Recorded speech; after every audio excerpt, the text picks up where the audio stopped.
దానికి సంబంధించి ఒక్కసారి మనం వాస్తవాల్లో కనుక వెళ్ళినట్లయితే ఇది ఫిబ్రవరి 2015లో ఆనాడు వచ్చినటువంటి వార్త.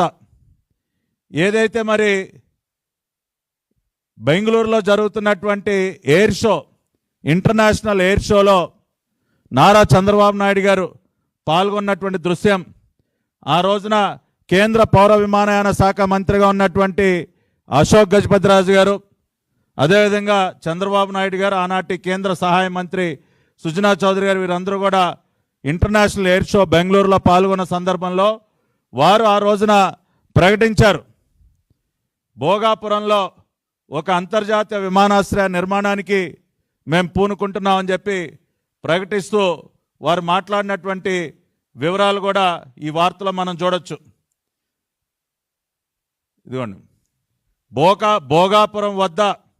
హైదరాబాద్కి మించిన విమానాశ్రయాన్ని నిర్మించనున్నాం అని చంద్రబాబు నాయుడు గారు ప్రకటిస్తూ వైమానిక పరిశ్రమలకు ఎర్రతివాచి పరుస్తూ ఆ రోజున బెంగళూరులో వారు మాట్లాడినటువంటి మాటలు. ఫిబ్రవరి 20, 2015 నారా చంద్రబాబు నాయుడు గారు ఇంటర్నేషనల్ ఎయిర్ షో బెంగళూరులో వారు ప్రకటించినటువంటి విషయాన్ని ఆ రోజు